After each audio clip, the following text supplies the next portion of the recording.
9월 15일 수요일 하나님의 말씀은 사사기 19장 16절에서 30절 말씀입니다. 제가 하나님 말씀 봉독해 드리겠습니다.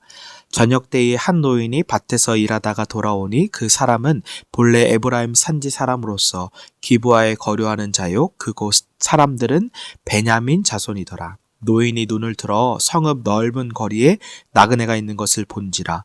노인이 묻되 그대는 어디로 가며 어디서 왔느냐 하니 그가 그에게 이르되 우리는 유다 베들레헴에서 에브라임 산지 구석으로 가니이다. 나는 그곳 사람으로서 유다 베들레헴에 갔다가 이제 여호와의 집으로 가는 중인데 나를 자기 집으로 영접하는 사람이 없나이다. 우리에게 나귀들에게 먹일 집과 여물이 있고 나와 당신의 여종과 당신의 종인 우리들과 함께 한 청년에게 먹을 양식과 포도주가 있어 무엇이든지 부족함이 없나이다 하는지라. 그 노인이 이르되 그대는 안심하라. 그대의 쓸 것은 모두 내가 담당할 것이니 거리에는 유숙하지 말라 하고 그를 데리고 자기 집에 들어가서 나귀에게 먹이니 그들이 발을 씻고 먹고 마시니라. 그들이 마음을 즐겁게 할 때에 그 성읍의 불량배들이 그 집을 에워싸고 문을 두들기며 집 주인 노인에게 말하여 이르되 내 집에 들어온 사람을 끌어내라. 우리가 그와 관계하리라 하니 집 주인 그 사람이 그들에게로 나와서 이르되 아니라 내 형제들아 청하노니 이 같은 악행을 저지르지 말라. 이 사람이 내 집에 들어왔으니 이런 망령된 일을 행하지 말라. 보라 여기 내 처녀 딸과 이 사람의 첩이 있은즉 내가 그들을 끌어내리니 너희가 그들을 욕보이든지 너희 눈에 좋은 대로 행하되 오직 이 사람에게는 이런 망령된 일을 행하지 말라 하나. 무리가 듣지 아니하므로 그 사람이 자기 첩을 붙잡아 그들에게 밖으로 끌어내매 그들이 그 여자와 관계하였고 밤새도록 그 여자를 능욕하다가 새벽 미명에 놓은지라. 동틀 때에 여인이 자기 주인이 있는 그 사람의 집 문에 이르러 엎드려져 발기까지 거기에 엎드려져 있더라.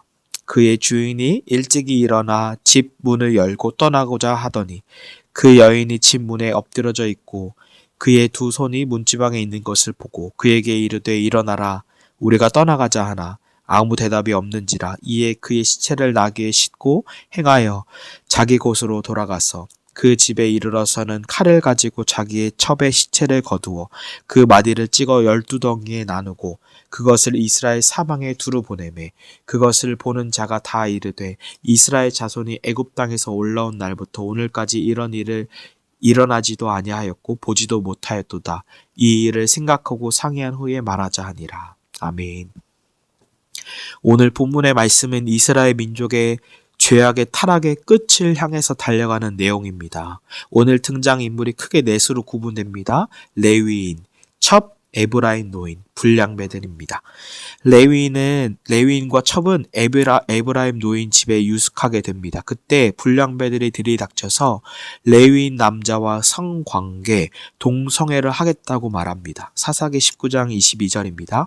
그들이 마음을 즐겁게 할 때에 그 성읍의 불량배들이 그 집을 에워싸고 문을 두들기며 집 주인 노인에게 말하여 이르되 내 집에 들어온 사람을 끌어내라. 우리가 그와 관계하리라 하니 여기서 불량배들이 노인을 향해 그와 관계하리라고 할 때 그는 남성 3인칭 단수입니다.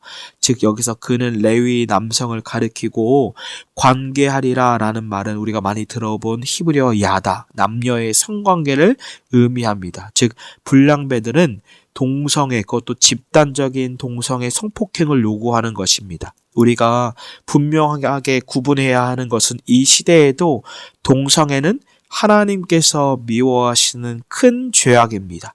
우리도 지금도 동성 결혼 합법화를 하려는 개정안을 강행해서 올리고 있습니다. 그래서 우리가 이 동성애 합법화하려는 타협을 하면은 안 됩니다. 그러나 동시에 우리는 율법주의자가 돼서도 안 됩니다.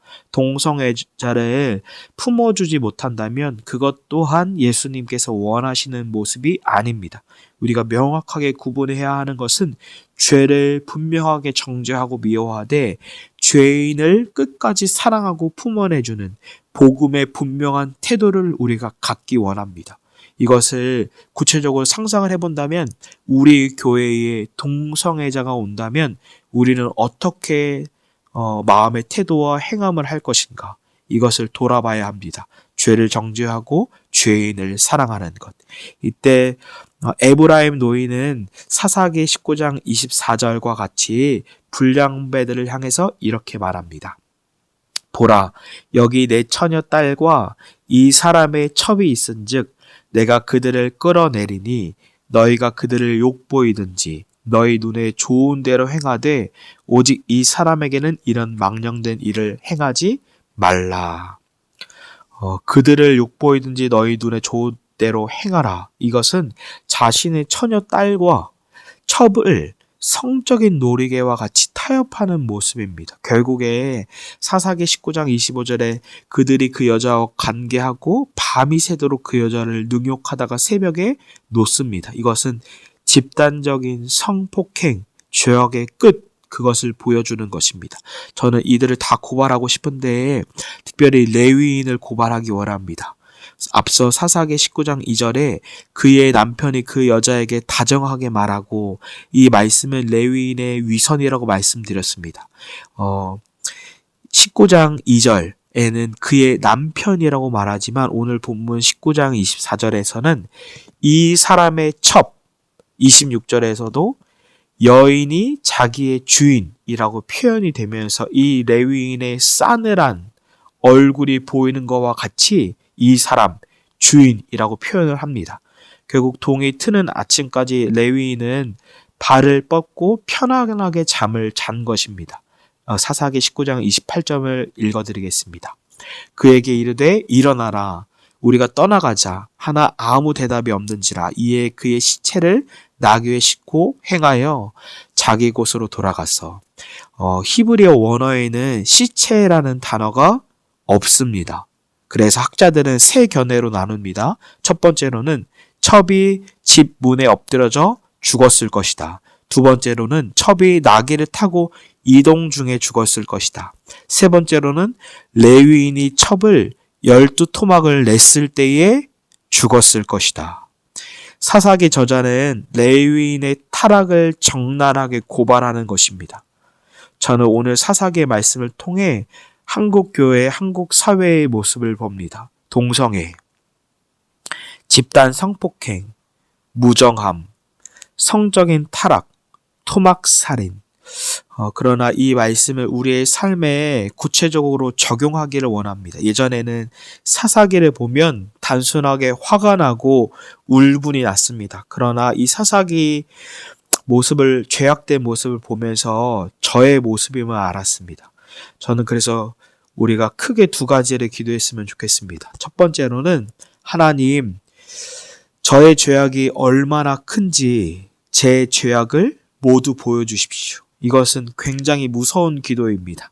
그러나 우리가 이 기도를 하지 않을 때에 우리의 모습은 사사기 속의 괴물들과 같이 똑같이 변하게 될 것입니다. 하나님, 제 안에 마음속의 죄악이 얼마나 큰지, 오만함, 교만함, 음란함, 정죄하고 판단하는 죄악들이 제 안에 얼마나 많은지, 하나님 앞에서 제가 얼마나 큰 죄인 중에 괴물인지 알기를 원합니다. 이렇게 기도했으면 좋겠습니다. 둘째로는 이런 기도를 드렸으면 좋겠습니다. 하나님, 이제 하나님의 사랑이 얼마나 큰지를 우리에게 더 보여주십시오. 이 하나님께서 이스라엘 백성의 죄악의 사이클에 계속 돌아갈 때마다 사사를 보내주시는 거야말로 진짜 은혜구나, 진짜 용납하심이구나 라고 깨달아졌습니다.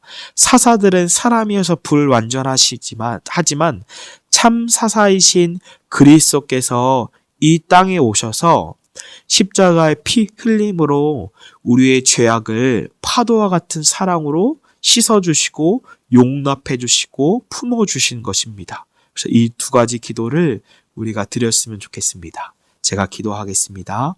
하나님, 사사기를 통해 우리의 죄악을 봅니다. 하나님, 우리가 얼마나 큰 죄인인지 빛 되신 주님께서 환하게 모두 보여주십시오. 우리의 의로움으로는 절대 하나님께 나아갈 수 없음을 깨닫습니다. 하나님, 우리의 죄악만 보고 끝나는 게 아니라 하나님의 한량없는 사랑과 용납하심이 얼마나 크고 놀라운지, 우리의 죄를 덮고도 남고 넘칠 만큼 큰 것인지를 깨닫게 더 보여주시옵소서. 감사하며 예수님의 이름으로 기도드립니다. 아멘.